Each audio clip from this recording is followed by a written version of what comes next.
Assalamualaikum, I'm Muhammad Faizal bin Rastiman. Today I'll be presenting the Howe Truss Bridge, a bridge design that stands as one of the most significant innovations in the history of engineering. This bridge design was invented by William Howe in 1814. The Howe Truss was a pioneering combination of traditional material and cutting-edge engineering principles at the time. It integrates wooden compression member with iron tension rods, which was revolutionary for its era. The most defining feature of the roof truss is its triangular framework. The diagonal members are placed under compression while the vertical members are under tension. This design provided excellent load distribution, which made it ideal for use in bridge construction, especially during the 19th and early 20th centuries.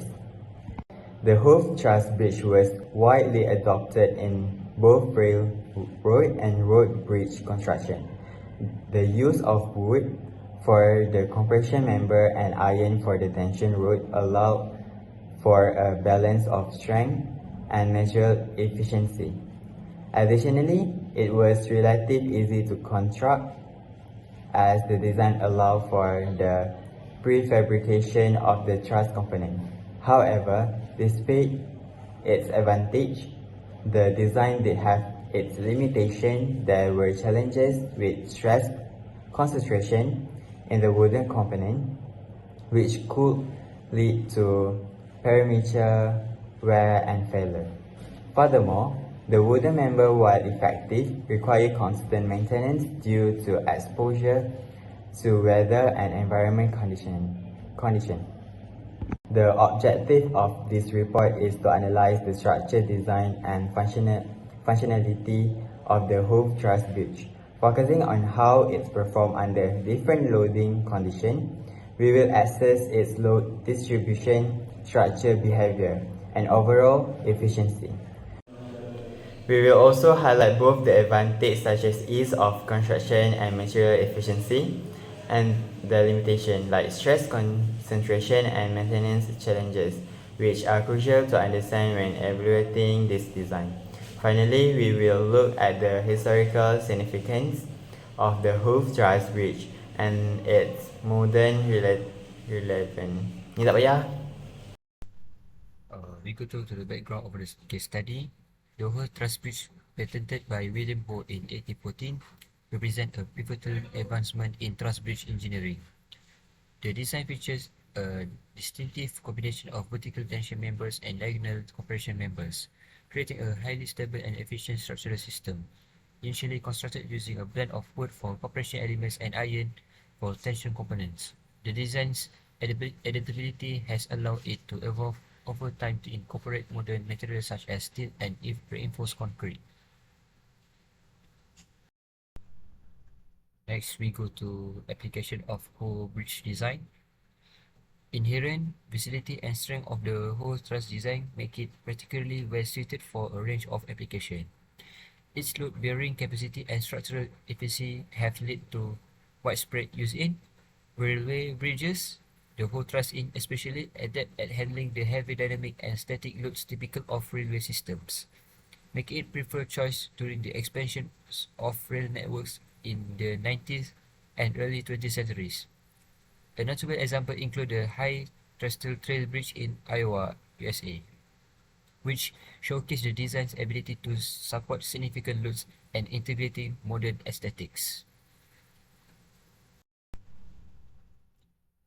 Covered pedestrian bridge. Its modular design and aesthetic appeal have made it a popular option for footbridge in both rural and urban settings. The Ashland River Covered Bridge in New Hampshire, USA, is a prime example of Howe truss bridge used for pedestrian traffic, combining functionality with historical charm. Second, highway overpass. The design has been adapted to meet modern traffic demands, offering an economical and effective solution for short to medium-span highway bridges. The Walpole Norwood bridges in Massachusetts, USA, illustrate how the Howe truss can be modified for Vehicular use. Next, I will be continuing with basic theory. First, let's look at the key principle behind truss bridge. To maintain stability, truss must follow three equilibrium equations. Number one, sum of horizontal force equals 0. This ensures there's no horizontal imbalance. Second, sum of vertical force equals 0 for vertical stability. Third, sum of the moment equals 0 to prevent rotation. Force in truss bridge are either tension, which strengthens a member, or compression, which shortens it. These forces are transmitted through pin joints that rotate freely. Simplifying analysis by focusing only on axial force. Assumption. To simplify design and analysis, we make three key assumptions. Number one, joint are pinned and only resist axial force. Second, external load are applied only at the joint. And the third one is the self-weight of the truss member is negligible compared to external load. Now, let's move to the two main methods used in truss analysis. The first one is method of joint. This method analyzes the force at each joint by applying the equilibrium equation, horizontal force and vertical force. For a diagonal member, we resolve force into components using trigonometry, which is fx equal to f multiplied by cos theta, and the second one is fy equal to f multiplied by sine theta. The second method is method of section. This method is more efficient for largest truss. It divide the truss into sections to solve for force in specific members. First, we cut throughout the three unknown members, then we apply the equilibrium equation. Although trusses are primarily designed to resist axial force, bending moment can occur in certain conditions, especially in large span. These moments are calculated using the equation m equal to f multiplied by d, where m is the moment, f is the force, and d is the perpendicular distance from the axis of rotation to the force. While bending moments are typically small, they must be accounted for in wood truss with large span or thicker member. In summary, the Howe truss bridge is the effective design that balances force and moment for structure stability. By understanding equilibrium, force, and moment, we can ensure safe and efficient bridge design. Thank you. Next, we go through to real engineering application of Howe truss bridge. The Howe truss bridge has established itself as versatile and efficient structure in numerous engineering applications. Its design is well suited for a range of infrastructure, including railways, highways, and pedestrian pathways. The following example demonstrate the real-world application of Howe truss bridge, highlighting the reasons why this design remains a preferred choice for various structural needs. Railway bridges. Applications. The Howe truss design is commonly used in railway bridges due to its ability to withstand the dynamic loads imposed by moving trains. For example, the Ashler Cover Bridge, shown in Figure 3, is a historic railway bridge located in Swansea, New Hampshire.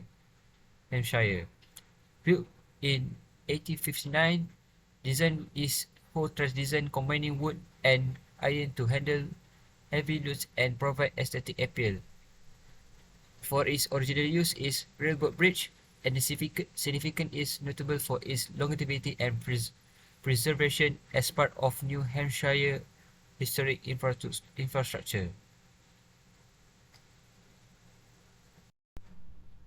Next, we go through to the reason for using the Howe truss. Number one is structural efficiency. The natural wood members are vertical ions rod work together to distribute loads effectively, ensuring stability and durability. Second, strength and load capacity. The combination of wood and iron elements provided excellent strength for handling heavy loads, making it suitable for railway bridges. The last one, material availability. Wood was readily available for and cost effective during the 19th century, while iron rods added tensile strength. Second is a pedestrian bridge. For its application, pedestrian bridge is essential for safely accommodating foot traffic over obstacles like roads, rivers, and railways. For example, the name is Laurel Cheek Pedestrian Bridge, location in Ontario, Canada. The type of the bridges is modern steel hull truss system. The purposes for these bridges is provide safe passage over a creek. For the reason for using the hull truss, number one, the material availability and cost effectiveness. Wood is wood are inexpensive and readily available in the 19th century, while iron added tensile strength for heavy loads. Second, ease of construction, which is prefabricated components made the whole truss easy to build, supporting rapid railway expansion during the industrial era. Durability and longevity. The combination of wood and iron made the design strong, weather resistant, and long-lasting, with many bridges still in use today. Last one, we go to the historical applications.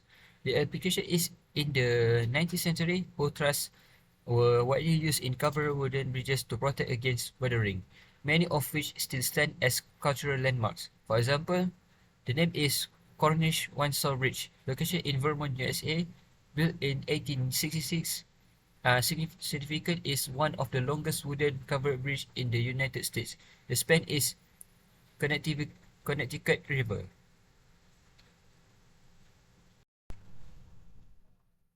Next, we go to the reason for using the truss design. Versatility in design. First one is the versatility in design, which is adaptable for various span length, suitable for both pedestrian crossings and large railways bridges. Second, aesthetic appeal. The symmetrical design is both functional and visually pleasing, often used in rural covered bridge. The longevity is durable materials and strong design have kept many whole truss bridges in use for over the century, especially in rural and historical areas. My name is Muhammad Haikal Muhammad Zakaria, and now let's move to analysis and calculation. We will go through the step to analyze the truss structure. Trusses are often used in building, and it's important to know how to find the forces inside them. First, we need to see all the external force acting on the truss by drawing the free body diagram. In this structure, there are several vertical loads at different points and two supports, one pin and one roller. The pin support can handle both vertical and horizontal forces, while the roller support can only handle vertical forces. Next, we will calculate the reaction at the support. This step ensures the truss stay balanced or in equilibrium. First, we look at the vertical forces. The total downforce from the load must be balanced by the upward force at the support. For the horizontal force, since there are no horizontal loads, the horizontal reaction at pin support will be 0. We also look at the moment around one of the support to find the other reaction. Once we know the external reaction, we focus on each joint and draw the free body diagram for the internal forces. At each joint, we show the forces along the connection members. We guess whether each member is in tension or compression. It does not matter if the guess is wrong, the calculation will fix it. Now, let's find the internal forces in the truss member. Using the method of joint, we begin with a joint that has only two unknown forces, making it simpler to solve. Alternatively, we can use the method of section, where we cut through the truss and analyze the part of it and find the internal forces. Finally, we figure out each member is in tension or compression. If the forces is positive, the member is in tension. If the forces is negative, then the member is in compression.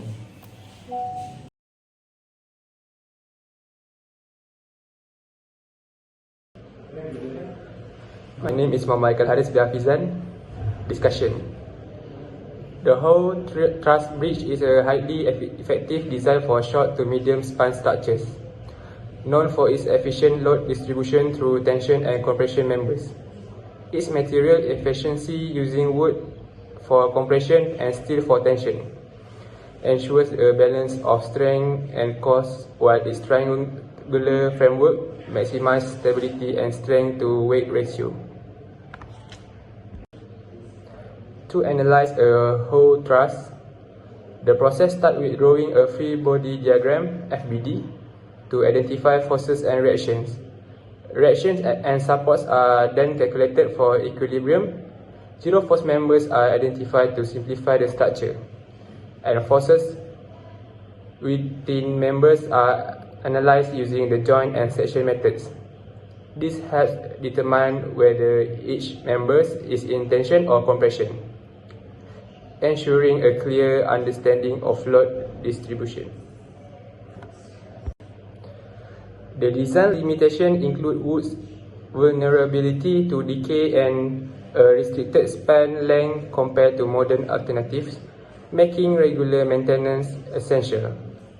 However, advancements like fiber-reinforced polymers (FRP) and computational optimization can improve durability, reduce maintenance, and expand its application.